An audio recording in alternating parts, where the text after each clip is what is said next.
ask a dumb question? Better than anyone I know. What color is black people's dandruff? Rose, black people don't have dandruff. God figures they've been through enough already.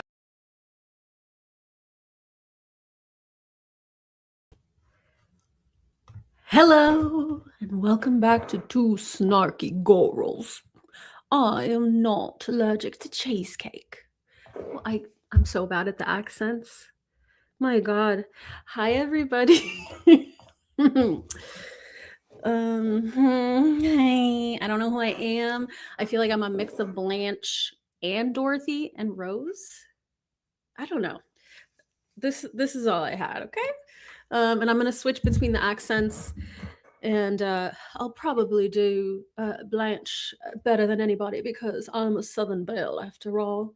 Big Daddy always told me that I was a star in his eyes. Rest in peace, Big Daddy. Oh, I'll miss you so much. No man will ever be like my Big Daddy. Anyway, hi everybody. Welcome. I hope y'all have your cheesecakes ready for this stream. I have some sound bites that I'm gonna, let's see how it does. Not the whole thing though. We're gonna get copyright struck all over this fucking video. I already know, okay? So we're just gonna go with it and see what happens, whatever. Hi everybody, thank you, Maeve. Hi Kelly. Hi, Golden Girls. Thank you. Golden Girls, you're the reason for this shit, by the way. None of this would be possible without you. So thank you. Lisa's got her Rose little avatar today. Here, let me show you mine. I did Dorothy. That's me today. Yeah, it is kind of like that, but if it was relaxed. Anyway, I put some little pearls on, little pearl beret thingy. This wig I have on my, my robe because we eat cheesecake in our robes in the kitchen. Okay. Hey, Panda. So Panda has, Panda sent me a picture of his fucking setup for today. Look at this. Not that. This is Panda's cheesecake. We're having cheesecake today, and Panda has it too. So happy. Who has cheesecake? Throw some pure dogs in the chat if you have cheesecake for some reason. I don't know. So hi, Jobin. Oh, thanks, Golden Girls. Yeah, without us, we wouldn't be here too. But yeah, we are all fun people, and I love having fun with y'all. Thank you for showing up. Smugtel in the chat. Gorley Pop in the chat. So let me. Oh, what kind of Actually, yeah, I'm wondering what kind of cheesecake that is, Panda. So you did send in this picture as well. It says, let me try to pronounce this. Hold on. I'm going to sound like Rose. Gerflupen flupen. No, just kidding. Kaniliruli justutort. I know tort means cake because that's similar to Spanish, so I can deduce that. Is it like a pecan caramel situation? Yum. You have white cheddar Cheetos close enough. You know what? You got to do what you got to do. That's fine. Oh, cinnamon cheese, Panda. That sounds really good. Okay. That's going to be really good. Jobin doesn't have cheesecake. You're going to eat vicariously through everybody. That's fine. You know, it's freaking 12:30 on a Tuesday or on a Thursday, y'all. It's okay. It's the thought that counts. Kelly says, I had strawberry cake earlier, so I'm considering that good enough. That is good enough. I unfortunately could only find like a flourless chocolate cheesecake. So that's what I'm eating. I'm going to be eating. But I do have my coffee, okay? I don't know that the Golden Girls had oat lattes, but here we go, okay? So I do have trivia / guess the golden moment prepared, but I figured maybe we should like watch a Golden Girls documentary sort of thingy thing. I'm already expecting this is going to get copyright struck in some way, so fuck it. But yeah, for people who don't know about the show, maybe it would be a good idea for us to watch this little documentary. It's pretty long, so I'll probably just watch a little bit of it just to get the hang of it, and then we'll go into my presentation. Oh, you sent a background for trivia. Well, I have the trivia that's all kind of settled. But let me see what you gave me.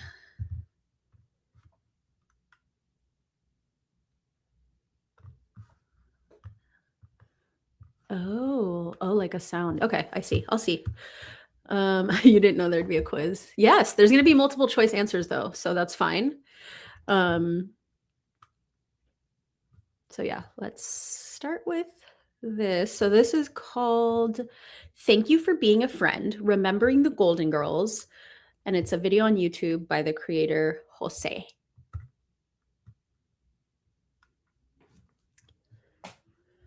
Let's go to Jose's. We always go there to celebrate. I don't have many older women come visit, but sure, let's talk about the Golden Girls. In 1985, the Golden Girls dared to show us that life for women after 50 doesn't end with shawls and rocking chairs. The 4 women of this Miami household lived with adventure, humor, and long stories of lives still being lived. A success from the very first episode. Annie, welcome. The Golden Girls carved out a space on Saturday nights for one of the most powerful ensembles seen on a sitcom. Running for 7 seasons and winning 11 Emmy Awards, including one for each of its leading ladies, The Golden Girls was a huge hit. The idea for The Golden Girls was inspired by a joke. Back in 1984, NBC aired a special called the NBC All-Star Hour, which was used to promote upcoming shows for its 1984 season. One of these new programs was the cop show Miami Vice. Selma Diamond and Doris Roberts were on stage introducing the show and jokingly called it Miami Nice. This is a show about sitting on the beach. No, Selma, honey. No. This show is not called Miami Nice. This is called Miami Vice. In the midst of a long night of boring promos, these 2 women were a breath of fresh air. And watching that night were network executives who were struck by how funny My God, those diamonds shining. That's a lot. they were. Warren Littlefield, an NBC executive at the time, recounts the story. And we continued to marvel about just the comedic chops and the attitude of these 2 50-plus women, these actresses.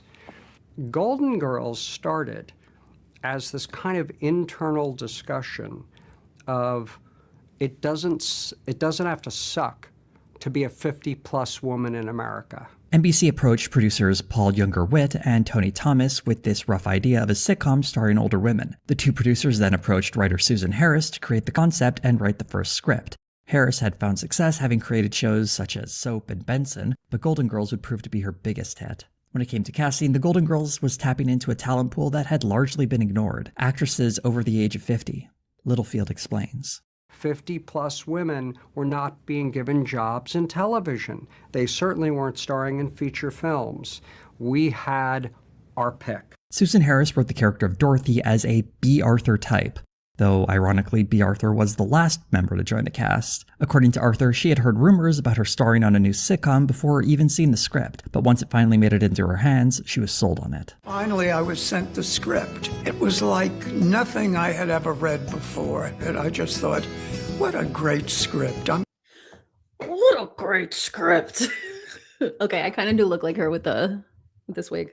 Okay. I'm gonna do it. Arthur would play I'm gonna do it. Dorothy Zbornak, the smart, sarcastic, and cynical member of the group. A substitute teacher from Brooklyn, Dorothy Yeah, Maud. serves as a sort of leader for the quartet of women, often offering advice that is both sage and brutal in not-so-equal measures. He left me 38 years later for a stewardess that he met on a business trip to Hawaii. It was her first flight. They said on arrival, give the passengers a lay. She got confused.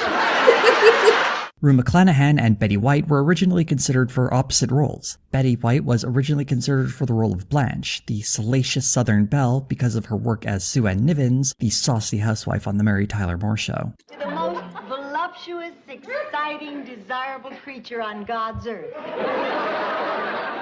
Blue with admiration and lust. Rue McClanahan was asked to read for the role of Rose, the earnest, simple-minded housewife from Minnesota. McClanahan had played a similarly demure character on Maude as Vivian Harmon. I happened to look at my passport picture, and then I glanced up and I saw the picture of the cab driver. Maud, I was the spitting image of Leo Pilsudski. When reading for the role of Rose, Rue McClanahan was asked by the pilot director, Jay Sandrick, to read for the role of Blanche, unaware that she had been hoping for that role instead. Rue McClanahan recounts the story. I was reading Rose for Jay Sandrich, obviously without my handle, and he said, I'm going to ask you to do Water something Baby. unorthodox. Welcome Will you in. go down the hallway Happy and just Cheesecake Day. look at the role of Blanche? I said, well, surely if I have Yeah, to. and Betty White was also Betty White was in another show called Mama's Family that I really liked also. I don't know if y'all remember that one. When Betty White was brought in to read, she was asked instead to read the role of Rose, and though she wasn't too excited about the prospect at first, she grew into the role.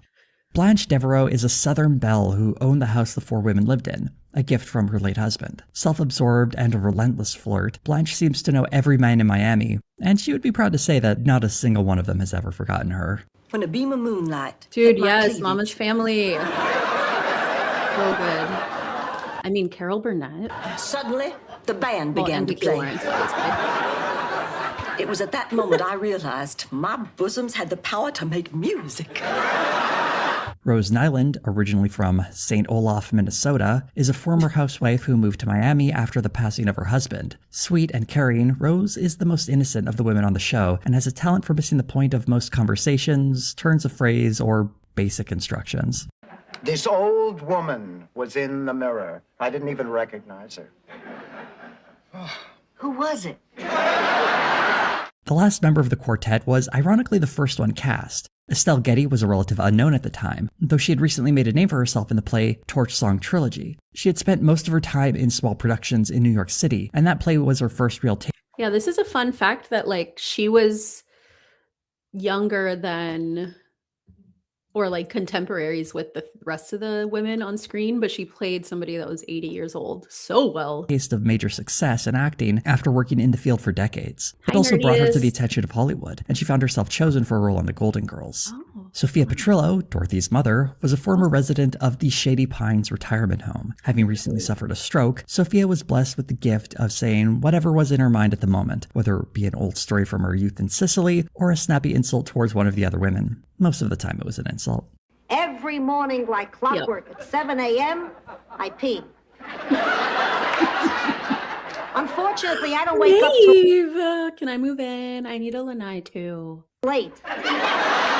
This quartet of women would be the principal cast of The Golden Girls throughout its 7-season run. The only slight Oh my god, Blanche's outfit there is so fire. exception is that in the pilot, Hi, they Kelly. were joined by the character Coco, the gay housekeeper, played by Charles Levin. The original concept of the series was to focus on the characters Dorothy, Blanche, and Rose, with Sophia and Coco in supporting roles. However, Estelle Getty's performance never as seen Sophia was so Mannequin. strong that it was decided to instead make more room for her in the series, and Coco was cut from the cast. Although Coco does appear in a handful of scenes in the pilot episode, many of his lines were cut, and all later episodes were rewritten to remove the character entirely. Although this might have seemed ominous for how the show would include LGBT representation in the future, the series instead featured a number of gay characters throughout its run, and became a favorite among gay audiences. Throughout the series' run, there would be countless guest stars, but The Golden Girls was unique in that the four central women carried much of the comedy in the series on their own, with guest stars often complimenting them rather than providing standout performances. There were some recurring performers, such as Herb Edelman as Dorothy's ex-husband, Stan Zbornak, Harold Gould as Rose's boyfriend, Miles Weber, and flashbacks featuring Sid Melton playing Sophia's late husband, Salvador. But the focus of the series was always the four stars, presenting older women in a way that hadn't been The height difference with freaking B. Arthur so tall. Oh my gosh. seen on a sitcom before. Yeah, Sophia's so good. The Golden Girls debuted on September 14th, 1985 with the episode The Engagement. Although following episodes would make some meaningful changes, notably dropping the character of Coco, much of what we see here is how the show would work throughout its 7-season run, only with a slightly different interior layout of the house and a better wig for Estelle Getty. In very quick succession, we meet Dorothy, Rose, and Blanche, each one establishing who they are in a few easy lines. Blanche introduces the plot for this episode, that her boyfriend of a few Ooh. weeks, Harry, is I'll watch it too then. I'll put it on my watch list and report back. Dorothy and Rose are worried they might not have a place to live. Things get more complicated when Dorothy's mother, Sophia, arrives. Ma, what's the matter? Everyone is fine. No one died. The home burnt down. It's decided that Sophia will be staying with them, at least until they figure out if Blanche is going to be getting married or not. This episode also marks an interesting bit of censorship from the network. After meeting Blanche's boyfriend Harry, Sophia says, The man is a scuzzball. Originally, she had called him a douchebag. As the series would progress, the show's status as a hit would allow it to push the envelope further, though there would always be pushback against certain words referring to female anatomy or hygiene. After that insult, Rose sums up one of the central concerns of the series. I mean, we get married, we have kids, the kids leave and our husbands die. Is that some kind of a test? Our families are gone and we're alone. And there are too many years left, and I don't know what to do. Get a poodle. An entire series of older women struggling to find meaning in their lives doesn't sound like a whole lot of fun. Sophia's just like the best heckler ever. But in spite of Rose's misgivings, the ladies on the Golden Girls managed to find quite a bit of life left to live through the series' run. They had some really awesome guest stars. This episode in particular, introducing another George Clooney. Their shot at marriage for Blanche. Blanche, are you going to marry Harry? Marry Harry, marry Harry. A little rhyme. Knock it off, are you? Yeah, I'm pretty sure B. Arthur was like a see you next Tuesday in real life. I could be wrong. Yes, next week. Blanche lets Dorothy and Rose know they can keep on living with her until they find a new place. And while it looks like these women will be split up just as soon as we met them, we learn something about Harry. He's been killed. Arrested. What? He gave me this to give to you. He's a bigamist, ma'am. He's wanted in 4 states. He's got 6 wives. Blanche is heartbroken, but sometime later, she's able to leave her room. I was feeling good because of you. You made the difference. You're my family, and you make me happy to be alive. The dynamic between these women, their personality, and the theme of creating a new life in an old age are all clear and vibrant throughout this episode. It would establish the how and why. And he was in the Golden Palace, didn't he? He was a co-star in the Golden Palace, which was the spin-off after the Golden Girls finished. Women are living together, and the way in which their relationships with one another are so meaningful. Very few sitcoms, before or since, feature a cast entirely made up of older women. It also dares to give these women meaningful lives in spite of the stereotypes about them, and it does it in a way that feels completely natural. One aspect of the script that's so interesting is how these women have lives they've already lived. What would normally be clumsy exposition, Dorothy mentioning her ex-husband Stan, or Rose mentioning her dead husband Charlie, feel like natural reminiscences. Charlie, on the other hand, moves all night long. I didn't know Rilo Kiley was there. His side of the bed looks like a murder took place. Rose, Charlie is dead. Why tell her? Blanche's impending marriage makes for the perfect prompt for both Dorothy and Rose to mention their husbands, and the way they speak reflects not only how the two characters remember their marriages, but their attitudes towards love and romance in general. Being able to reflect on life by telling stories of the past is a natural way of learning who these characters are, and it would be a recurring device used in the future. Particularly Rose with her stories about living in St. Olaf. I haven't been this scared since 1952, when St. Olaf's most active volcano threatened to erupt. Minnesota. Well, luckily, there were some Druid priests who were in town for the opening of Stonehenge land. They said they could stop it if they could sacrifice the town's dumbest virgin. I don't know why I raised my hand. We'd also regularly hear stories from Sophia about living in Sicily, Blanche living in Georgia, and Dorothy growing up in Brooklyn, each one revealing a part of that character's past that connected them to their story in the present. The premiere of The Golden Girls was an instant hit. Those glasses are sick. It was number 1 in the ratings for that week, even beating out The Cosby Show. It managed to do that in spite of being broadcast on a Saturday night, which, at the time, was a difficult night for TV sitcoms to find any sort of audience. But the strength of the series was impossible to ignore, and it would finish as the 7th most watched show in the United States in 1985. For sure. What is it this time, Stanley? Whoopee cushions for the hearing impaired? When describing the dynamic between the 4 women on the show, Betty White said they were like 4 points on a compass. Rose herself described it in one memorable clip. Dorothy, you're the smart one, and Blanche, you're the sexy one, and Sophia, you're the old one, and... I'm the nice one. Everybody always likes me. The old one isn't so crazy about you. More than just being the smart one, Dorothy has a piercing wit and sharp insight that often allows her to cut through the nonsense around her with a sarcastic comment. In the second episode of the series, Guess Who's Coming to the Wedding, we get a sense of just how strong a presence Dorothy is when she learns that her daughter Kate, played by Lisa Jane Persky, is getting married, and Dorothy has to deal with her constant foil, ex-husband Stan. Rose, I'd like you to meet my ex-husband, Stan Zbornak. Hello. And this is his hair. Stan... This is his hair. Welcome, Dainty Gorilla. Hey everyone, I am listening and mopping for now. Cheesecake later. Cool. Yay. We are watching a part of a documentary thing on YouTube about the Golden Girls, and then we're going to get into trivia and games. Along with his toupee, are constantly torn apart by Dorothy. She clearly does not take crap from anyone, least of all the men who ran out. I didn't know that, Golden Girls. Oh, she's a trooper. She'll be fine, won't you, Dorothy? Not until I taste his blood. This episode is ostensibly about Kate's wedding, but the real marriage of interest here is Dorothy's, and how she never got any closure from how Stan ended things. You walked out on me and you didn't even have the decency to tell me you were leaving. Dorothy, look, things happen. Things happened. You're damn right things happened. 38 years happened. You can tell B. Arthur is used to performing on a stage the way she confidently walks through the set, which also establishes how she has control over the small man sitting down. While this might have all been leading to Stan apologizing for his wrongdoing, it instead ends with Dorothy taking charge. But now you're here in front of me and you can't run away. And I finally get to have what you tried to cheat me out of. I finally get to say goodbye, Stanley. Look, Dorothy, I said goodbye, Stanley. This is a whole episode of Dorothy crushing Stan, and it only ends when she gets what she wanted, the right to say goodbye to him. Had Herb Edelman not been so great in the role of Stan, this certainly would have been the last we would have seen of the character, as it was Dorothy turning the final page in her marriage, one she made sure she would be turning herself. Being an older woman is tough, and maybe that's why these older women are so tough themselves, though they also take time to show these characters in a vulnerable state as Hey Nellie, welcome in. mature and more fully developed. Dorothy isn't just some boring cliche of a strong woman crushing a man. Goodbye, Throughout the series, she would prove Stanley. herself to be something far more three-dimensional. In most Don't episodes, drop your toupee on the way out.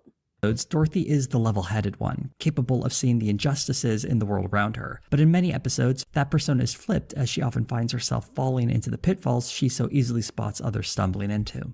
In Season 1's Ain't that how it goes, y'all? That Was No Lady, we see Dorothy in a romantic relationship with a man named Glenn, played by Alex Rocco. And though he Cams? seems like a great match, Dorothy is shocked to find out a secret about him. I'm married. What? I couldn't leave her because of all the things we're Oh, going look, on. I don't want to hear about it. Oh, my God, I'm storming out to the bathroom. Seeing events unfold from Dorothy's perspective give Glenn the chance to appear more sympathetic, as this is still a man Dorothy loves, but she shows her own integrity when she walks out on him after finding out the truth. Though Let me take a bite of my flourless chocolate cheesecake.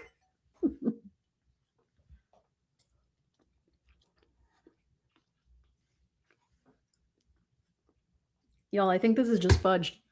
What the fuck? Anyway. this doesn't last. So, you started up with your married man again. How did you know? I'm the amazing Kreskin. I was listening outside the door. Oh, Ma.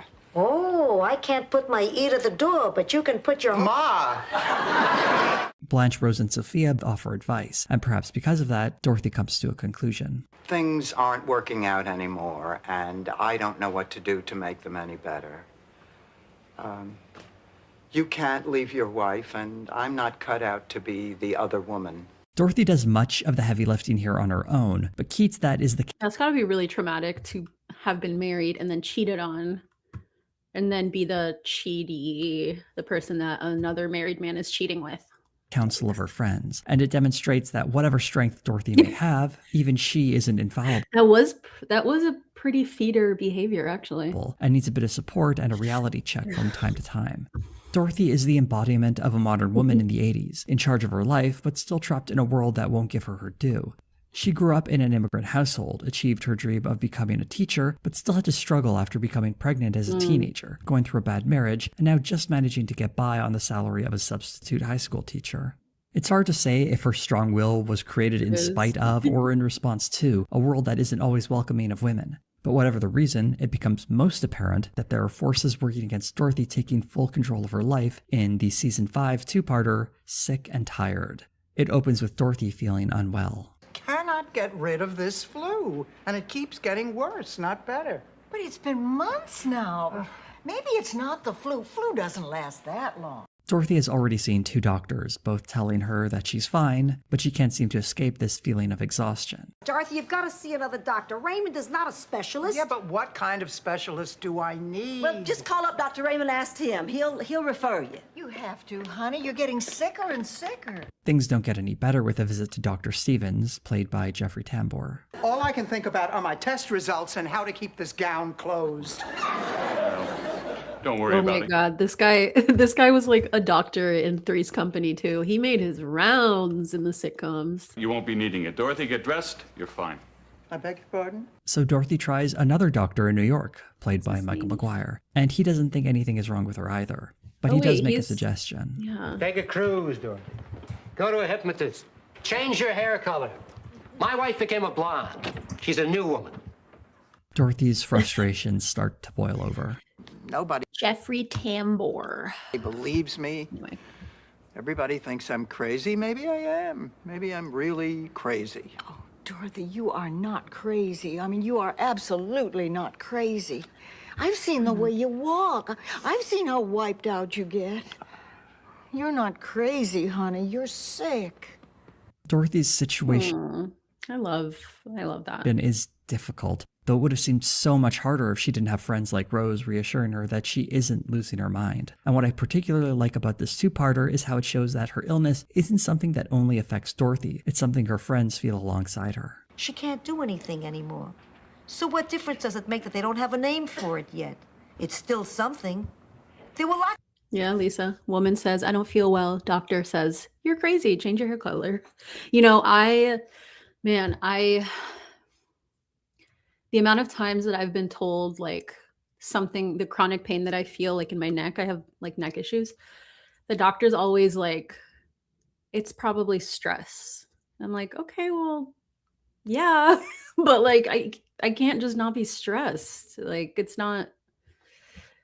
really demoralizing. The diseases they didn't have a name for. You think oh they my had God, Jobin, thank you for sharing this. Husband left 1 week before. Fuck.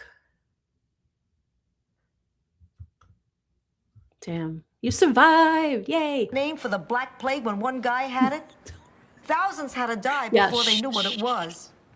Rosie, if you're watching, you're not welcome here today, okay? Dorothy could be dying and they just don't know it. In the second part, Dorothy's friend, Harry West. Oh my gosh. I used to also love the show Empty Nest.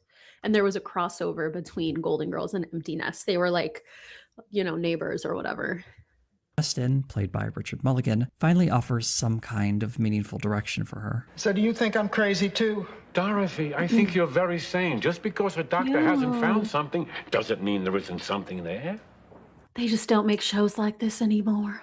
Are you serious? Well, how come you know that and they don't? First of all, dear, I know you. You're a stable person. And if you say you're sick, you probably are sick. What's particularly sweet is this line. Has he been your doctor ever since you were little? He's not my doctor. He's my friend. Dorothy visits Dr. Chang, played by Keon Young, I who just got finally goosebumps. That's really cute. offers her some answers. I think that you are sick. I think you have something called chronic fatigue syndrome. It's fairly recent. There are many theories about it, but most of us believe it's a virus. It just has not been identified yet. The man's a genius. By the way, I loved Flower Drum Song. After visiting at least 6 different doctors, Dorothy finally has a name for what's been affecting her. And while this scene does get a bit exposition heavy, it does offer some important insight into an illness that can often be missed by doctors. Really sweet, Maeve. And later we get some explanation as to why that long might COVID. be when Dorothy confronts one of the doctors who dismissed her. It sounds There are like a lot of things that I have to say. Words can't express what I have to say. What I went through, what you put me through. I can't do this in a restaurant. Good. But I will. You made me feel like a child, a fool, She a sits down. neurotic who was wasting your precious... Y'all, look at that collar. Her jacket is so cool. time. Yeah, the earrings too. Oh, those are Chanel. Is that... Notice that. Is that your caring profession? Is that healing? No one deserves that kind of treatment, Dr. Budd. No one. I suspect had I been a man, I might have been taken a little bit more seriously and not told to go to a hairdresser. And she ends on a powerful note. You'd better start listening to your patients. They need to be heard. They need caring. They need compassion. They need attending to. You know, someday, Dr. Budd, you're going to be on the other side of the table. And as angry as I am, and as angry as I always will be, I still wish you a better doctor than you were to me. And the two-parter goes out on a happy note. This is an episode that could only be done with Dorothy. She's someone so used to being in charge, and even when dealt a bad hand, she's at least able to acknowledge the circumstances and adapt, even if she may stumble here or there. In this case, the problem isn't Dorothy. There's no way she could... Have you ever seen these two colors coexist on a jacket? The sky blue and the green? That's so cool. And then like a mustard yellow top. Iconic. Be expected to deal with an illness she can't even name. She's completely at the mercy of the... Hell yeah, Joven. ...that isn't set up to help her. It's by going through that medical establishment that she finds out that, as a woman, her concerns aren't being taken seriously, and instead she's written off as mentally unwell, something that's been... It's definitely a time of experimentation and like zero rules. ...historically true about the medical field for centuries, with illnesses that specifically affect women often written off as hysteria or some sort of mental imbalance. This is perhaps the strongest example of how the series highlights issues that affect women that often go without discussion in mainstream entertainment, at least in the 1980s. This two-parter was written by the series creator, Susan Harris, and they were inspired by her own experiences with chronic fatigue syndrome. In her words, "My experience with the medical profession during those years was something I know many people had faced. That was a big part of it. With my resources, was having the trouble I was having with doctors. I could only imagine what women without those resources or without that strength were going through." Since the series couldn't have Dorothy sick and tired the whole time, Harris explained that the audience had to assume Dorothy gradually got better. And while chronic fatigue syndrome usually doesn't resolve itself like that in the real world, it is something of a necessity in a sitcom that doesn't have the space to modify its premise by introducing a chronic illness, though that certainly might have been an interesting wrinkle to include. In that two-parter, we got a sense of Dorothy as a heroine, a role she fit into comfortably, and a role she would readily place upon others as well. In the closing of the Season 7 episode, That's For Me to Know, we find out Sophia had a That's a really nice memory. husband before Dorothy's father, Salvador. She fled who was her favorite Goral? Sicily to escape the marriage, and she married Sal in America. Sophia reflects on it like this. Dorothy, I went against centuries of tradition. You don't leave an arranged marriage. I disgraced my family's entire way of life. I think I'm finally beginning to see. Good. Then you'll have the decency to lie if anyone asks you about it. But Dorothy sees it differently.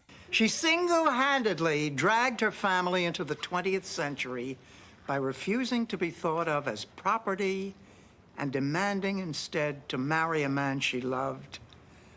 To do so, she had to leave behind everything she'd ever known. You make me very proud. No, Ma. You make me proud. Okay, I'm going to end this there because that's really lovely. So yeah. Are we ready for the games and the whatever I put together that I'm very excited to showcase? Throw some yellas in the chat. I'll throw one. Let's see. A little bit of yalla, a little bit of sala, a little bit of da da da da da da da da. All right. Let me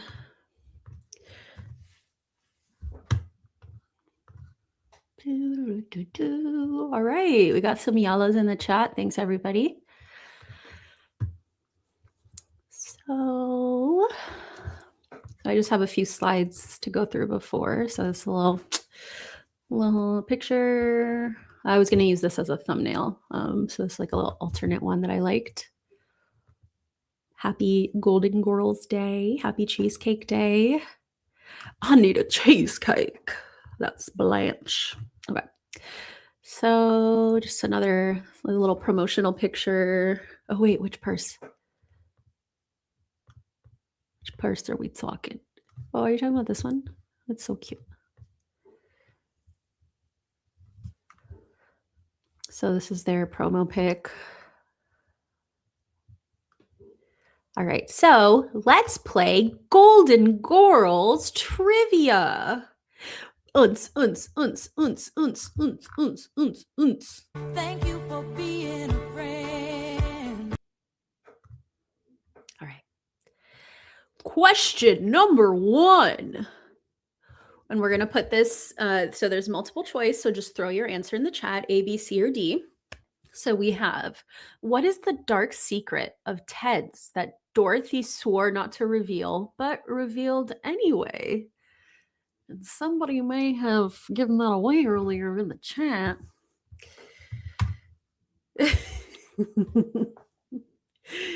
Jobin, you know what's funny is I just watched Big Brother for the first time ever the other day. The new season I watched because I am a Survivor watcher. So I was like, I need to see Devon's and D. So yeah, okay. All right, we have an A vote. We have an A vote. So you guys think that Ted was impotent? Okay.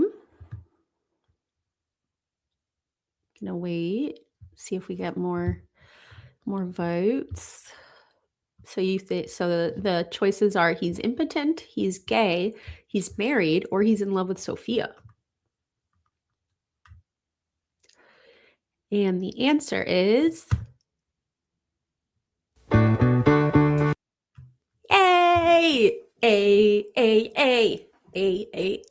Yep, everybody was right. He is impotent. My girl Selena is titties is getting rocked in the Big Brother house. Oh shit. Maybe I should keep watching it. I found it just a lot. So I was like, let me wait between watching the first and second episode. All right. So if you got it right, give yourself a pat on the back. And question 2, what song did Sophia and Dorothy perform in the Shady Pines contest? Was it A, Yesterday, B, I Got You, Babe, C, Yankee Doodle, or D, God is a Woman? Okay, Nellie says B, Rachel says B, Maeve says B, Lisa says B, Jobin says B. Okay, Golden Girl says B. Lisa, yes. God is a Woman by Ariana Grande.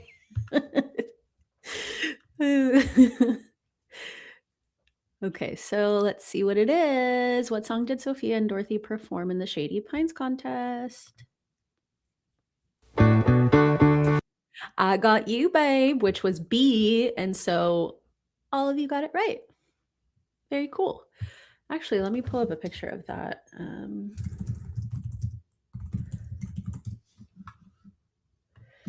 not going to play it, but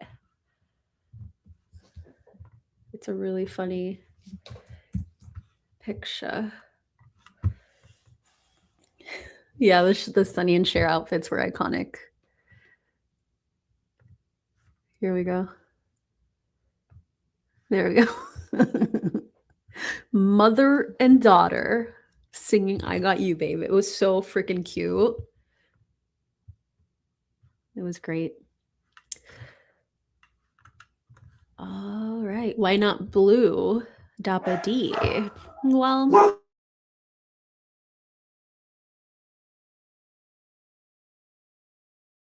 dog intermission, sorry.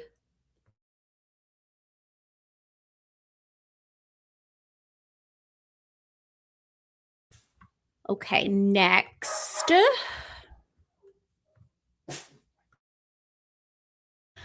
Okay, what were Rose and Charlie dressed as when they conceived Kristen? Was it A, hot dogs? Was it B, each other? Was it C, a witch and her cat? Or was it D, a sandwich? So the question is, what were Rose and her husband, Charlie, her late husband, dressed as when they conceived their daughter, Kristen? Hot dogs, each other, witch and her cat, or a sandwich? And we got some D's in the chat. D's in the chat. D's in the chat. Okay. So y'all think it's a sandwich. Okay. Okay. I think we have some Golden Girls watchers in the chat. Y'all are proving yourselves, I think, because it sure is D, a sandwich. And the quote from that episode is, Charlie forgot to put cheese between us, and before we knew it, there was Kirsten. Did I say Kristen? Sorry. There was Kirsten. Maeve's asking if I'm okay. Actually, you know what? This is going to be a good time to share that I got a job offer for the job that I really wanted that I thought I didn't get. And so I have a full-time job with benefits. The fuck? How did that happen? I'm so excited. I get to work from home again, which is like what I've been kind of holding out for. Yeah, I'm really fucking happy. It happened on Tuesday, actually. Yes, with Benny's, bitch. Your girl's gonna get fucking healthcare again. Oh my God, I'm so excited. 2026 has been hell for me and my brain and my body. So yes, I'm very, very happy. And so to answer your question, Maeve, I'm not okay. I am still processing it. But yeah, I'm really excited. And I start on Tuesday, like next week. So it's all happening really fast. It's like Salah and Foodie's marriage. You know what I mean? There's no time to fucking waste. Put on the hijab and clock in. Okay, back to the share.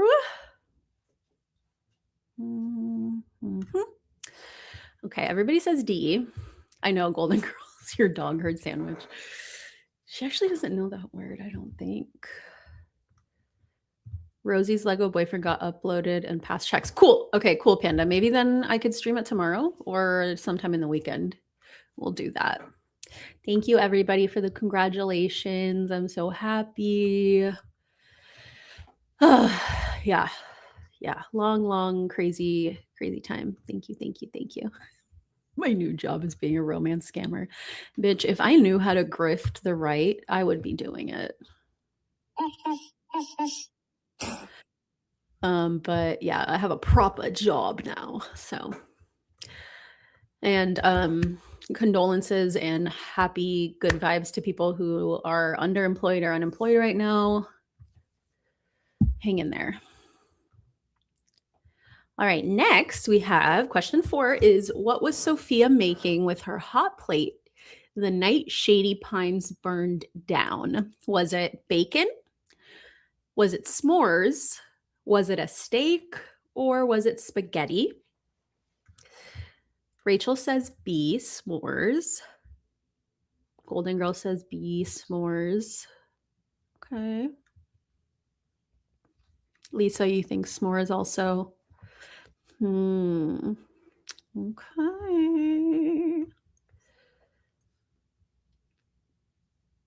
You'd think it would be spaghetti because she's Italian, but it's B. Yeah, Maeve, is that why? You were like, she's Italian, she's got to be making the spaghetti. No, she was making s'mores, interestingly. And picturing that is really, really cute. Just picturing Sophia using a hot plate at a retirement home, making s'mores. Very interesting. All right, next, question 5. This is my favorite question. What mafia boss was Miles on the run from? Was it A, the Cheese Man, B, Tito el Bambino, C, the Dutch Hammer, or D, Cantinflas?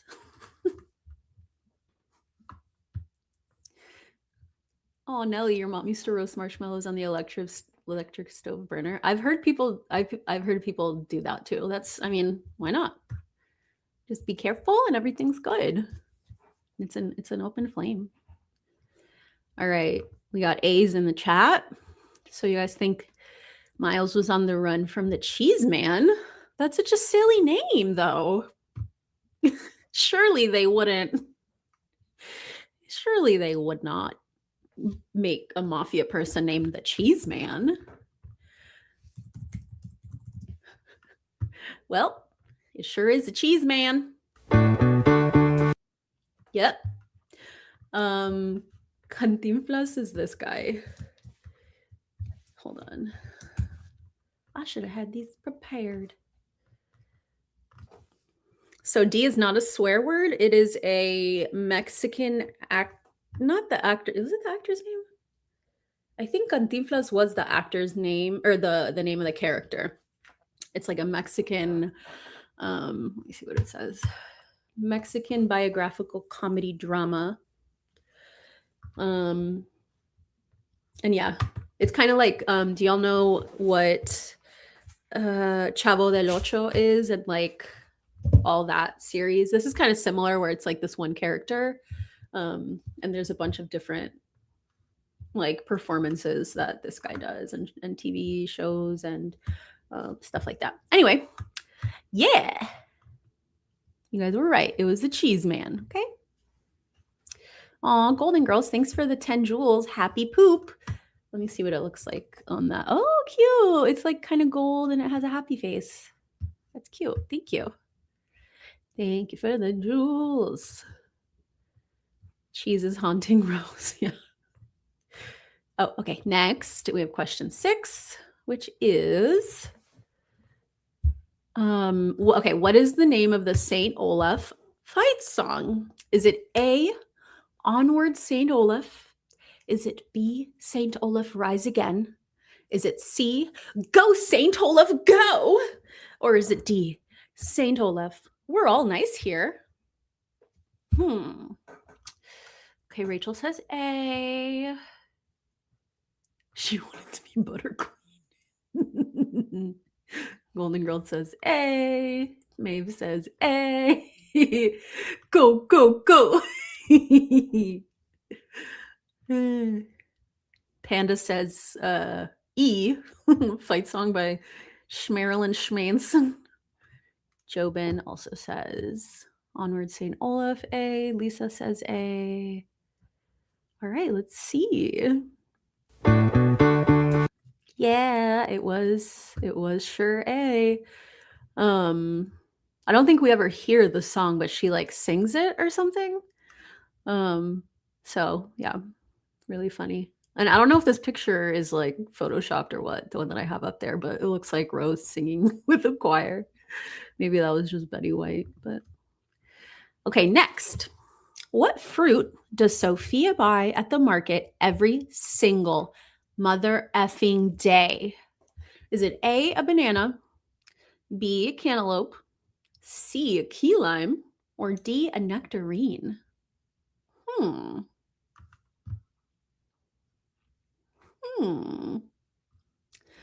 D's in the chat. Okay, we got a D from Rachel, a D from Golden Girls, a D from Lisa.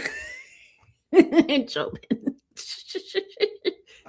Why is there no usurpsiderps pagutsin in the question? I should have thrown some St. Olaf shit in there. I should have. Oh my gosh. Well, thank you for the super chat for the $5, Annie. If you have never seen the video parody of male superheroes as the Golden Girls, make sure to look up Super Golden Friends. I have not. What the hell?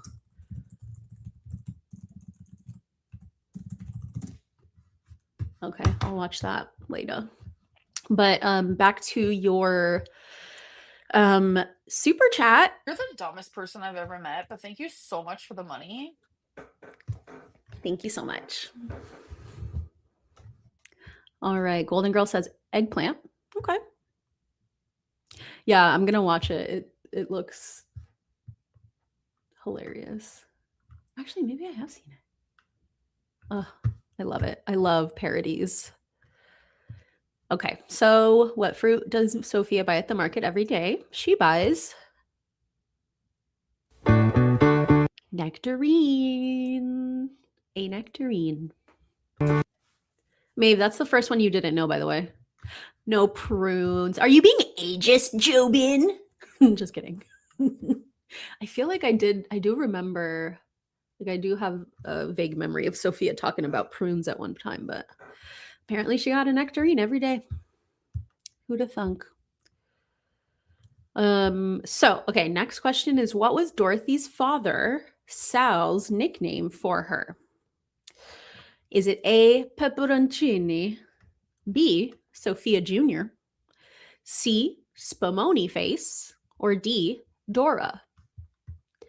Oh, there was a Golden Girls moment in the show Gumball? Interesting. Annie says it's only 40 or 4 seconds long, 40 or so seconds long. It's the theme song basically with cartoons of Batman, Superman, and Aquaman all over the 3 ladies. Oh shit. Well, I could download it so we could watch it here. Let's see. I already think we're probably gonna get struck for a lot of this anyway, so fuck it. Fuck it, we ride. Have y'all seen the Idaho Murders documentary on Netflix? That case is just fucking dark, man. What a fucking piece of crap. And he's like trying to take his plea deal back. The fuck? Sorry, random thought, but my God. Jobin says you're old. Yeah, it's all good. I honestly, I don't hate prunes. They're good. I also like kale though, so. Okay, Rachel says C, Spumoni Face. Panda, yeah, if you could send it to the Twitter, I'll save it for the next stream. Lisa says C, Spumoni Face. Golden Girl's gonna guess C. Maeve says C. Jobin says C. LOL, Sophia Jr. Thank you. I came up with that myself. Now that you said it out loud, for sure C, says Golden Girls. Ruthie, hi. Welcome in. Thanks for coming. IDK, but C sounds so unique, it has to be that. Save the monetization. The true crime, the Idaho like quadruple murder from 2024, was it? That Brian Koberger pled guilty, and now he's like taking his plea back and claiming ineffective counsel. Annie, I'm sure you have thoughts about that if you know anything about that case, but it's fucking horrendous.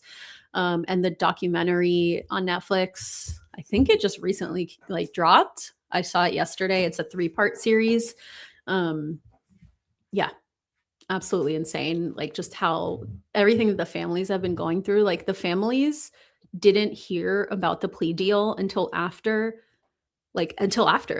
was in the news. I'm pretty sure I heard, this isn't in the documentary, but I've been watching, I think Brian Enton or whatever, that independent journalist. He has been doing some really good reporting and interviewing some people that were connected to the case, and not the victim.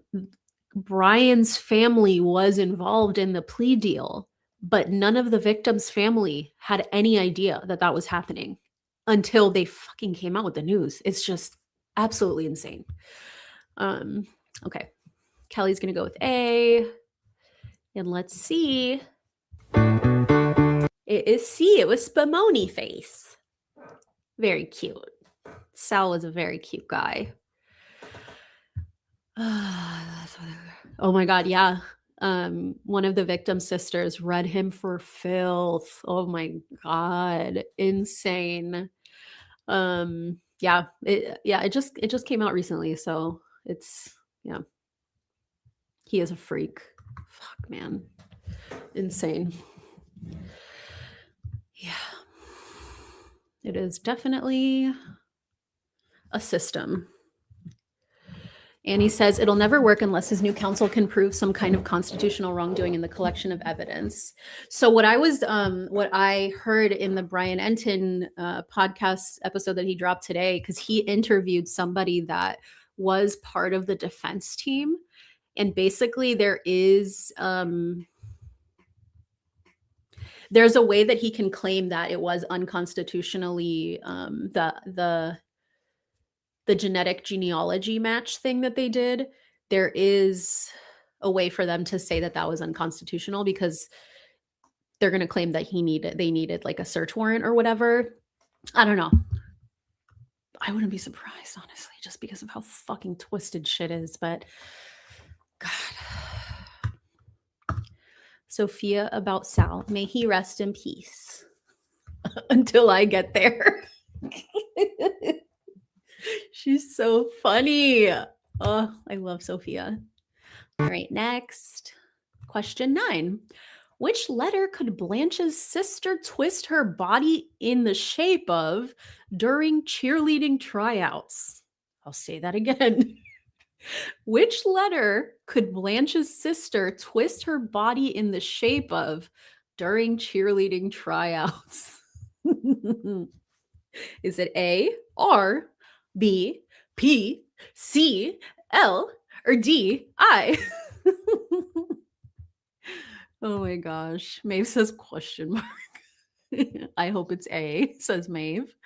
Panda says R, A. Rachel says A. Kelly says B.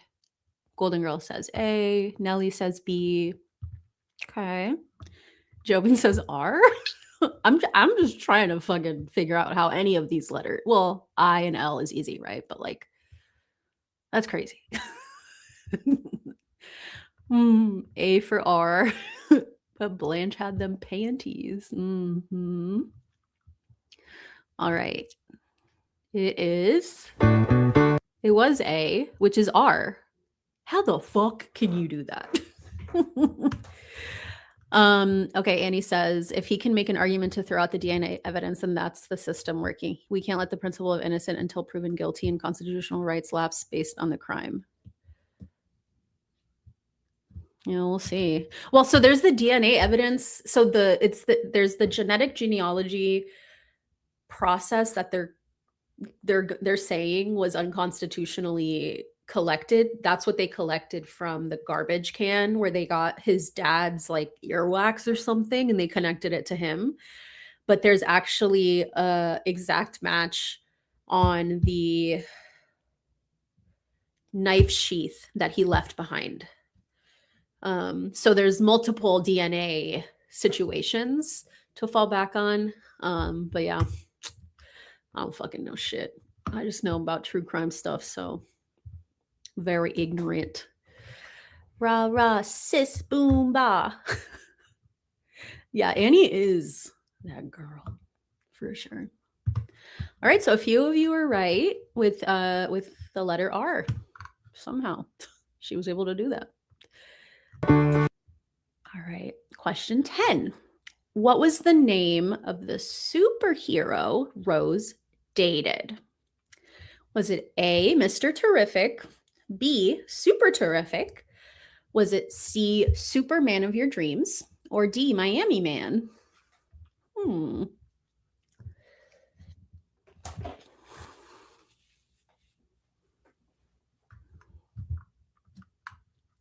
All right, we got some A's.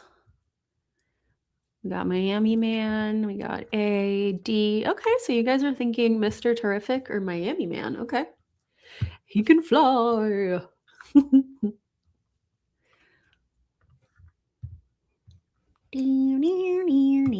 Okay, A or D. Yeah, everybody thinks A or D. All right. So it is A, Mr. Terrific. And that's him in the picture. Now I had to find a picture of him not facing the camera because there's a big T on his chest. Annie says he already pled out. If he does take C and is convicted, the prosecutor is more likely to be able to ask for. Yeah, he would probably get the death penalty if it would go to trial for sure. Yeah, good job, A's. You got it. That's Mr. Terrific. Also, a really awesome guest star. I don't really know his name, but he went on to do a lot of other stuff and probably was in a lot of other stuff before that.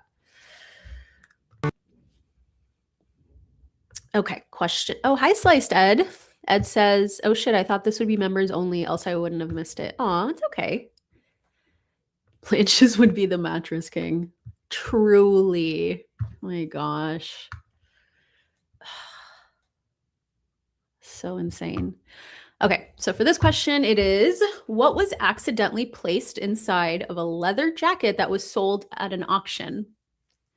The girls placed it in there. I forget which one. Sorry for the question's not really that great, but was it A, an engagement ring, B, a lottery ticket, C, a man's phone number, or D, a plane to Cancun? To Cancun. Rachel says B. Golden Girl says B. It was a sad episode, yeah. Oh my gosh, the older friend one. That one was sad. Is that the same one as when Sophia befriends the older black man that sits on the bench? Is that the one you're talking about? That was the saddest fucking episode. All right, everybody thinks it's B. Panda's being contrarian like Foodie and saying A. It was Foodie's plane ticket to Cuba. Oh my god. Y'all, I'm sweating. This robe is not for the extreme heat.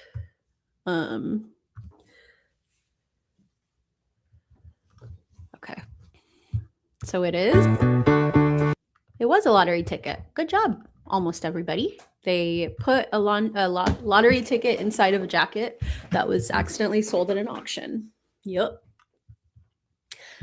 Sliced Ed, I believe you can stream it on Hulu. Pretty sure. Yeah, man, I am feeling the Foodie, the wig, the fucking polyester, whatever this is. It's bad.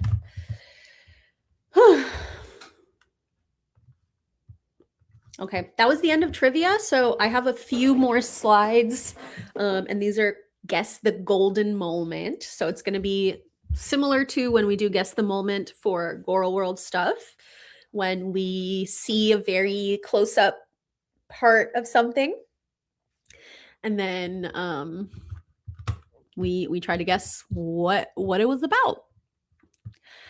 I'm about to be naked on the tile. Honestly, my dog sure is. She is just laying down. She usually lays on a chair that's in front of me, like a recliner thing, but she's on the floor. Was it an auction or a clothing drive? I think it was an auction. Joe Ben. Yeah, Rachel confirmed. And Rachel has been, I'm pretty sure, right with almost every one of these. Although all of you have been right, honestly, like 99% of this. I'm very impressed. Okay, so let's play. It's only a few more. So here's the first moment. What is this? Who is this? Why is this? And when is this? What do you think? Let me play some of the screenshots I have, or sound bites. Better late than Blanche. Pregnant. She dropped a steak knife into her purse. Big deal. I took a whole place. Not now. Oh, a grievous injustice has been perpetrated upon my friends and me. All right, we have Sliced Ed says Sophia in jail. Thanks for playing, Ed. Rachel says Dorothy in jail when they did a sting at a hotel. Golden Girl says, stop it. They're in jail for being hookers. They were all in jail. They thought they were prostitutes. In jail, but I'm not sure who. It's good to know that this game can work for things outside of Girl World. Those two sound bites are actually two of my three favorite ones from the series. It's so good. What's your other one? Butter Queen. Okay. All right. So the moment is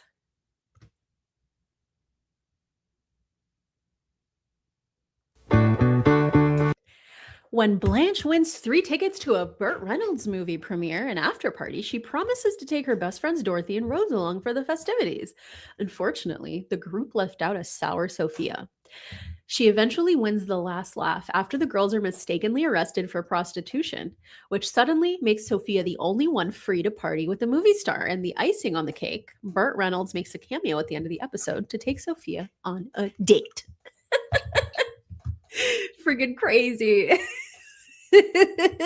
And like Sophia shows up and she's just fucking bragging, talking down to them, being her normal self. Oh my gosh, so funny.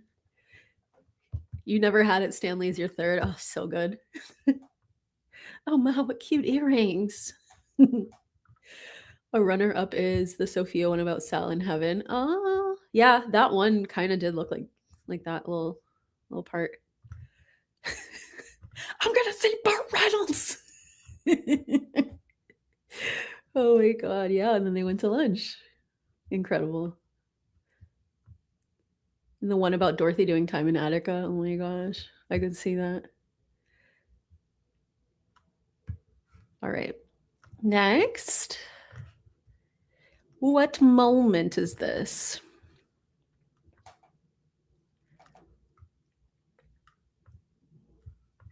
Yeah, I agree, Annie.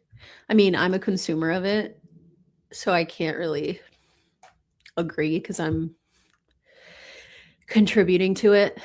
But I will say that like the last few years, like watching true crime, a lot of this stuff I can't finish because it gets to a point where you're like, this is really exploitative, and obviously it's for entertainment and profit, and it's really fucking disgusting. So most of the time it's really fucking icky. There's certain people that I feel like, I don't know, all of it is really icky. Maeve says, was this a dream sequence? Golden Girl says, the nightmare about being frozen like Walt Disney. One of them was worried about being the only one alive left. Yep, there you go. All right, so yeah, this is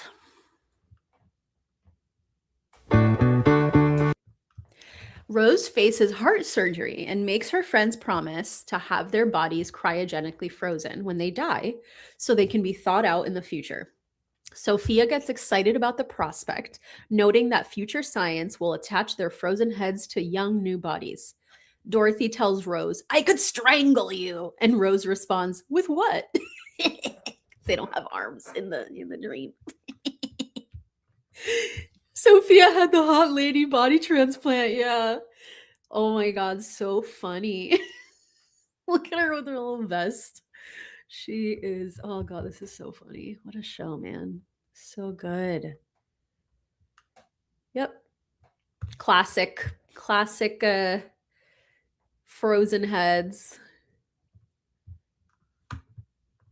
Honestly, yeah, dude, Annie, that's the crazy thing is like you're just giving all of the like criminals a reason and like validity that they are not going to get a fair trial if they go to trial, especially in the area where they committed the crime. But even like nationally, I'm like, how do you, I don't know.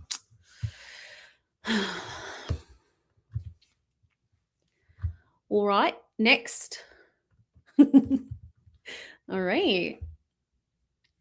So I did make this, this guess the moment series a lot easier than the ones we do for Gore World.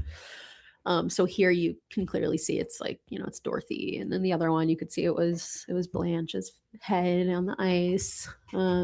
But yeah, like what happened here? Yeah, exactly, Maeve. It was a really interesting outfit choice.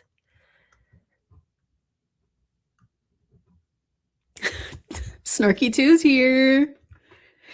Snarky 2, you've been missing a fun stream. I sent Snarky 2 a picture of me before the stream. Let's see what she said. She just said, "Oh my god." Oh. All right. The vibes are great. We're talking about Golden Girls and the Brian Koberger appeal that he's trying to go for, like plea deal, whatever the fuck. That, and then people start vigilanting, like investigating, and all evidence they turn up becomes poison fruit because it wasn't collected by constitutionally sound. Right. Yeah, it's not admissible or whatever. Yeah. My thing though is too, and there's no answer for this, but like what happens when the prosecution or the defense or the freaking cops don't do what they're supposed to do?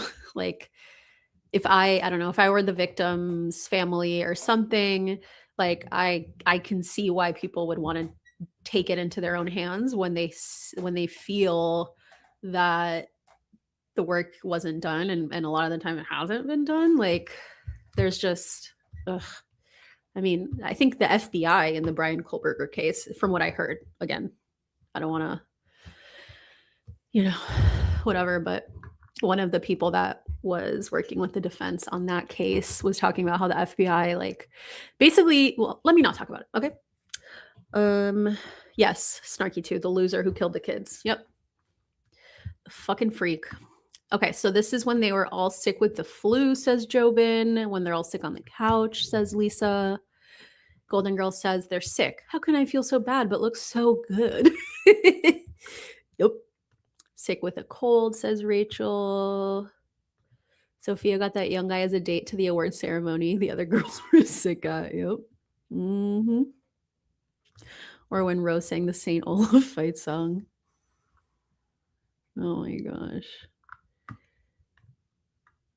Why don't I just wear a sign that says too ugly to live?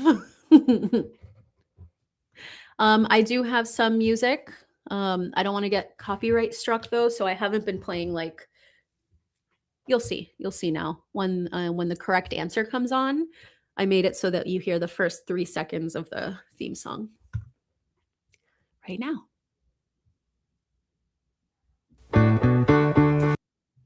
All right, so that was from when Rose, Dorothy, and Blanche are all nominated for a community award, but their sense of competition is amplified after all three come down with the flu. Sophia nurses all three bickering ladies, but gets the last laugh when she wins the award herself. This episode includes one of Sophia's all-time best Sicily stories involving a treatment for ear infections that evolves into pesto sauce. And further than that, I'm pretty sure that, oh no, it's the marinara sauce that Sophia and her sister fight over. Yeah. But yeah, really funny. Hot toddies. Oh yeah. Hot toddies. I learned about hot toddies from this show too. Annie says that's why the judge has to find the state did not meet the burden of it. And there we can't allow prosecution based on a shite job of the state. We are the man. We could railroad you. Mm-hmm. Yep. Thank you for the 350 jewels and the finger heart, Snarky 2. Sliced Ed says, damn, Sophia really did pull through in the end every time like a geriatric mascot. Yes, she is so diabolically amazing. Yes, Snarky 2, I'm going to gift the subs right now. Thanks for the reminder. All right, I'm about to gift 5 subs.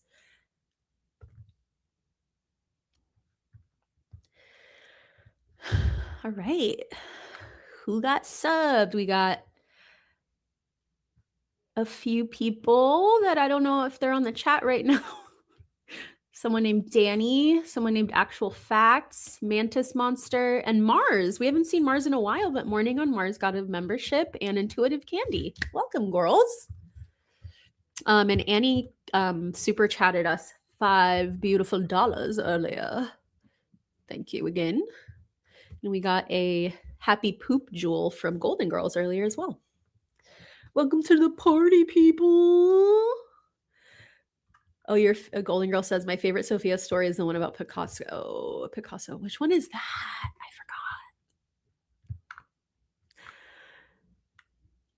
I forgot. Panda. Panda's here for vibes too. I'm going to show Panda's cheesecake that he sent so Snarky 2 can see it.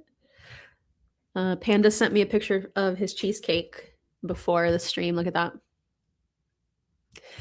Beautiful cinnamon cheesecake. Looks very good. Snarky2 says, oh my god, I love how our chat knows we have to send celebratory pure dogs every time. You'll know us so well. Hell yeah. Fuck yeah, fuck yeah, fuck yeah. All right. This might be the last slide. Let me see. Maybe the second to last. Okay, this is the last one, I think. So guess the moment. Better late than Blanche. Pregnant. Can I ask a dumb question? Better than anyone I know. What color is black people's dandruff? Rose, black people don't have dandruff. God figures they've been through enough already. Low-key racist, but we persevere, okay? Oh, a grievous injustice has been perpetrated upon my friends and me. All right. Panda, I do love the black sheep blanket. The sheep blanket. Yeah, it's really cute. Annie, our legal queen. Hell yeah. She talks about being in love. Oh, she talks about being in love. Oh, yeah. With a poor painter. She sees the painting he made of her and is offended. She ends by gloating that it was Picasso. Yes, I remember that. Oh my gosh. All right. So for this Guess the Moment, we have Rachel coming in with tennis when Dorothy's friend faked her death. Is this when she watches Foodie shit her pants? Yes, this old woman is Foodie Beauty's caretaker. It checks out, honestly. Golden Girl says prank death of competitive friend over tennis. What a sentence. It's like the name of a Panic at the Disco fucking song. Prank death of a competitive friend over tennis. It was when they had a long-standing competition. Rose pranks sleeps with her husband. I say tennis. The sun visor gives it away. Can you imagine how Sophia would make fun of Chantel? Brother, the way that I would pay for that. My fucking God. Be like, get up, you lazy sack of shit. Okay, this one is...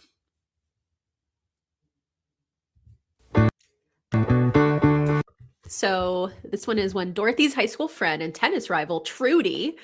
Ooh, isn't that BG's name? That's what you guys call her sometimes. Trudy comes to town for a quick trip down memory lane. Like their old tennis days, the two now middle-aged women go tit for tat in a match of pranks just to see who can top the other. Trudy decides to plan the ultimate prank, to fake her own death in a tennis match. What she doesn't plan for is Dorothy catching on to her scheme and planning a counterattack. Yeah, Sophia would read her to Phil's, straight up. It would be amazing. Get up, Spumoni face. She really is a Spumoni face. Okay. Is this the last one? Okay, never mind. What about this iconic episode? I think you'll all get this because it's pretty iconic. What do we got here? better late than Blanche. Pregnant. Maeve says Blanche sings on the piano. Rachel says Dorothy stealing the thunder, singing at the club. Okay. Dorothy singing like an angel at the Rusty Anchor. Blanche is pissed. Wow, Golden Girls. The name of the club, too. You got the Rusty Anchor. Okay. Okay, bonus points. Golden Girls 97. Lisa knows it, too. We got Dorothy becoming the singer at the Rusty Anchor. Yep. Blanche drags the reluctant Dorothy to her favorite bar, the Rusty Anchor, but Blanche is horrified when Dorothy overshadows her by performing songs at the bar. Okay, sorry, I don't know what that was. Maeve says, clearly I will be spending my afternoon watching Golden Girls. Yes, I think me too. I used to have all the DVDs, and I don't have them anymore, but I used to, Golden Girls used to be like the show I would have on in the background 24/7. Such a good show to just have on. Like the streamer, Foodie's wig will make an appearance on Blanche's head. Which wig? I love it. Those men already know Blanche inside out. Wait, is that a quote from the show? Because that's fucking hilarious. Dorothy moonlighting. Yep. There she goes again with fucking green, purple, orange. This fashion is fucking amazing. Yeah, this was a really, really good episode. Oh, all episodes are on Amazon too. Okay. Cool. Oh, Golden Girls, you have one of the keychains that looks like old motel keys, and it says Rusty Anchor. That's awesome. Also, recently I got all the Golden Girls DVDs for $5 each. Oh shit. I now have 2 copies of season 1, but whatever. The Amazon streaming, Amazon Prime Video or something like that. Hell yeah. Golden Girls is offering a copy of season 1 of Golden Girls if anybody wants to start. Get ready for next year's Golden Girls Day. I will have a better geriatric outfit next time, or at least a better wig. This is all I could find in my closet. Everything felt fire retardant in 80s, like with 80s fashion for sure. Oh, that's so good. Yeah, so that was the last one. Look at my sweaty baby hair. Look at this. Chantal as fuck over here. Oh my god. No. Yeah. Doodle doo doo. Thank you for being a friend. Panda says he's struggling to finish his cheesecake. Haram, your hair is showing. Fix your hijab.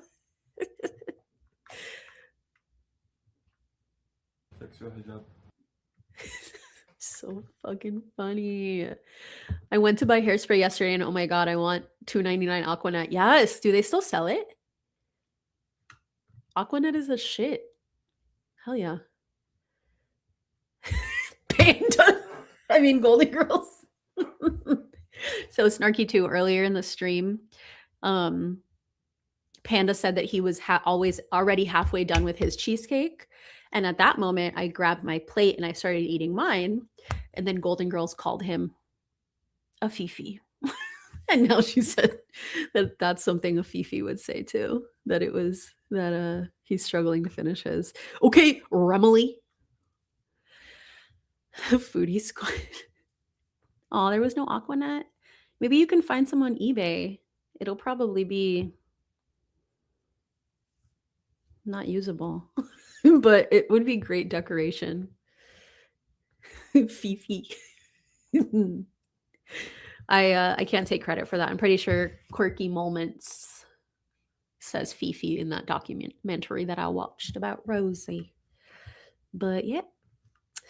That's all I have for today. Now it's time to buzz your wig off and leave the hair on your disc for 10 weeks. Oh, fucking do it. Give me my CPAP back.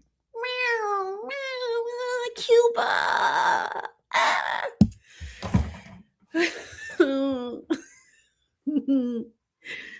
Mustard. Americans are ignorant. Mustard. Was it? No, relish. Relish. Oh my god, I need to find old Chantal. You guys want to watch a Chantal retro? Is that what you're saying? Is that what you're saying to me? Actually, no. Sorry. We're going to watch the Super Golden Friends that Annie told us about. I downloaded it. Let's see. Yes, dude. Thank you. That just struck my brain. I did download it. Here we go. So earlier in the stream, Annie told us about something called Golden Super Friends, and it's less than a minute long, but it's a parody. Thank you for being a friend. Travel down the road and back again. Your heart is true. You're a pal and a confidant. And if you're through a party, invited everyone you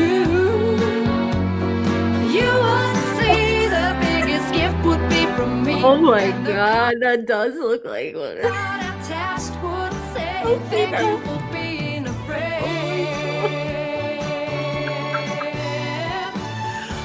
Holy shit, that's so good.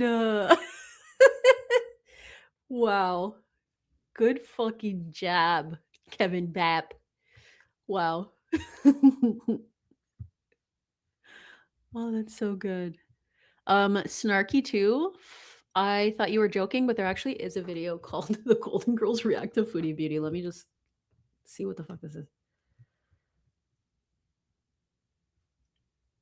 You know what? Fuck it. I'm just gonna download it.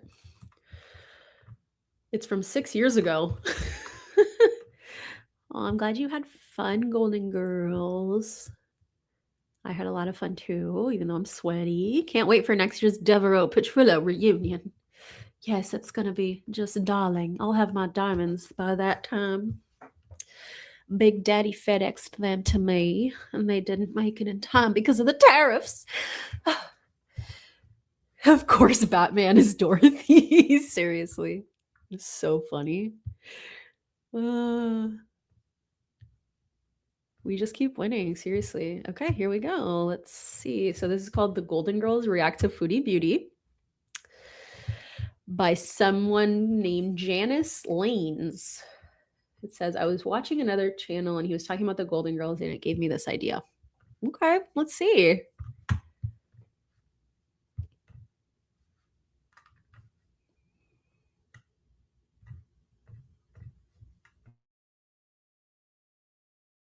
Your diamonds are in the freezer. I can't get my hairline right today.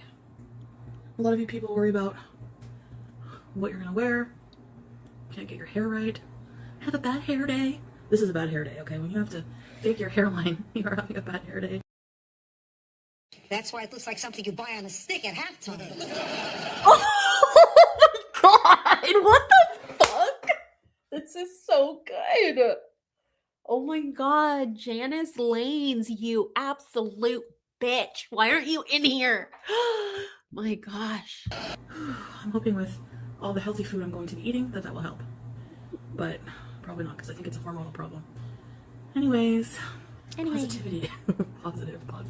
The only thing that's going to get me through this mess is positivity and appreciating the journey. Now, you're always a bit ornery, unpleasant, impolite, even downright mean. That's part of your charm. Appreciating these hard times I'm about to go through. Welcome to Restart number... That's really good. I don't even know. Pick a year. It is very hot today. 32 degrees. I have my windows open for the cats, despite that. Turn my central air off, so if you hear people barbecuing and grilling, just imagine me, I can smell it. Alright guys, so I was very... If you made fucking Community anywhere, you'd probably get invited to that, but everybody fucking hates you, and you hate everybody, so... serious when it came to... The earrings are pointless. Ending the mukbangs. Especially for now, as I'm going You to be use working ornery on a to describe healing patience? journey. That's funny. And I know I've attempted this before many times. Yes, I have. They're just like push pins in her ear. But I said it before and I'll say it again. Sluts just heal quicker. Oh my god! Wow. Just give up and die, I guess. So that's not an option for me. I have a trip to go on. I have many trips to go on. I have a life to live as a healthy person. I've never experienced that, being fully healthy. And this is going to be my way of doing it, which I really have a firm belief in what I'm going to be embarking on. I'm going to fight tooth and nail, like I've already done a million times since waking up today, not to order food and just binge out. I'm going to fight tooth and nail every minute of the day. Keep my goals in my mind and just write down a list, which will be coming in another video, of things that I want to, a checklist of things I want to accomplish as I lose weight, because it will keep, these goals will keep me motivated, because I have to constantly remind myself. No, she's never been at like a healthy weight ever. That I don't want to turn out chunky like you, Sam. That turn out? Things Bitch. That my whole life right now is impeded by this weight, and I just want to improve the quality of my life. Finally, now we can break out that bottle of champagne we've been saving. Thank you, sweet Jesus. It's a miracle. Wow. Oh my god. All right, guys. So, as you can see here, I have a beautiful staircase, and I'm getting winded just standing here. Yeah, I don't think so, Ed. I think her main form of exercise has been fucking homeless people on a fucking rock outside for a burger. Yes, Snarky too. What the fuck? I'm very taken aback by this find by you. Thank you. I'm going to use these stairs to my advantage by going up and down them a couple of times. I'm going to do it 3 times right now, but I'm going to take a break in between each one. So this is going to be hard because my knees hurt. I'm out of breath. I'm carrying over 250 pounds of excess weight on my frame. So Damn, I didn't know that. I'm only 5'2". So yeah. Blue's Clues. I was just talking about that last night. Look at her. Oh, she's bending her knees a little bit. Look at that, y'all. This is 6 years ago. Just talking.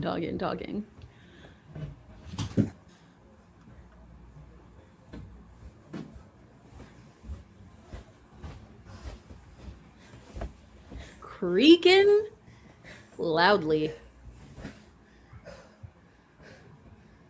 I'm going to screenshot this for Snarky too.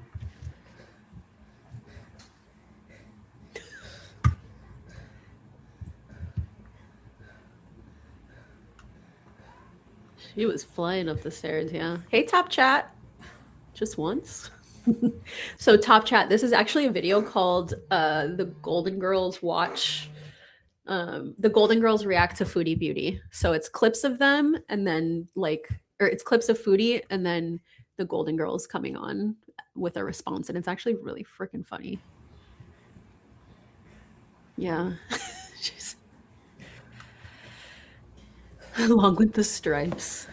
Who buys those clothes? It's just on brand for her to wear those stripes. Oh my God. Welcome back, Fireball.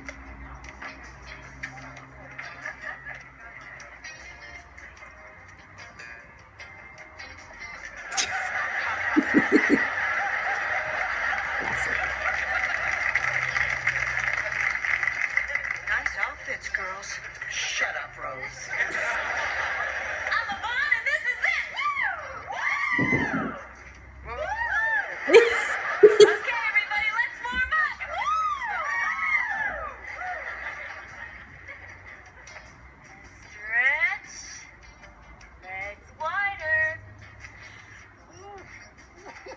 That hurts. I'm not having any trouble. Why is it that doesn't surprise me? Okay, everybody on their feet. Whirly birds! Oh my God, it's ALR and her mom.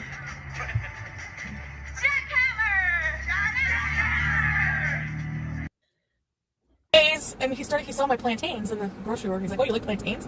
And I was like, "I hope he doesn't watch my videos." Oh my God. So I'm like, "Yeah, I love plantains." And he's like, "Oh, well, what do you cook them with?" I said, "Well, I have some friends who are from Senegal, BB, so I like to cook West African dishes." And he's like, "Oh, I'm from Ghana." So, and Ghana's West Africa, right? So anyways, it was so funny. Anyway, Ghana was like gorgeous hands. I don't know about you guys, but whenever I look at a dude, but I love hands on men, just like nice big hands. Anyways, I'm just being a friggin', it's been a while, guys. It's been a while. So hopefully, I keep thinking of that as motivation too, right? Because eating really, really healthy, it like awakens, like it's spiritual for me. I know you can make fun of me all you want, but it is. Food is spiritual. It makes me feel well and more sexual and just more awakened in everything. He is the slut. She's the grand poobah of slutdom. She is the easiest woman in this room. Dorothy Spornak, you take that back. The slut is dead. Long live the slut. Okay, let me catch up here. Annie says, "Oh my God, I remember watching this stream via Pulpy during the summer of COVID." Oh shit. Yeah, it's from 6 years ago. July 4th, 2020. Wow. Really, really well done. No, you definitely didn't complete the full All set. right, there it is. But you know what? 1 is better than 0, so it's okay. She did great. My dinner. I'm hungry. So I'm going to split this in half and try that with you guys. Big Ooh, okay. So much easier to order out, which is why I've been doing it, obviously. Yeah. Because cooking is a workout when you're like me. So, but it's good. This is gonna be so much better. All right, let's try this. It's hot. I love spinach. Beanie bite.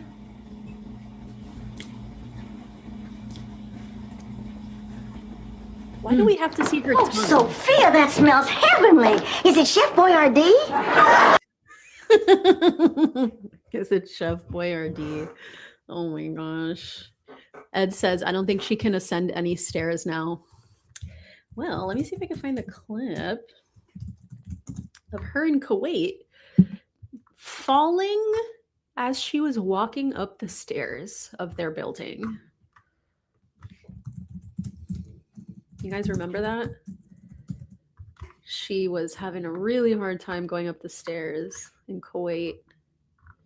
And then she like tripped and fell even. Anyway, I can't find it here, but cooking is a workout when you're this. Yeah. Okay, yeah, you guys remember. Yeah, Salah was fucking recording. It was freaking crazy. Nuh-uh, she was living her Rocky fantasy at the fancy hotel in Ottawa. Oof. Yeah, it is crazy to see her going like upstairs, bending her knees. I don't know that I'd ever seen that. Oh my God. I look like I've just gotten picked up by a beautiful man in South Beach. Okay. I think I'm done. I need to rip this wig off and take all of this blush off. Actually, it looks kind of fun. What the hell? Anyway, thanks everybody. This was fun. I'm glad y'all showed up. I hope y'all were able to have some laughs. Thank you for all the convo. You all know a lot about Golden Girls. Yeah, this was really fucking fun. It's giving erotic magistrate. Yep. Oh, thank you, Nelly. Thank you, Maeve. Thank you, Lisa.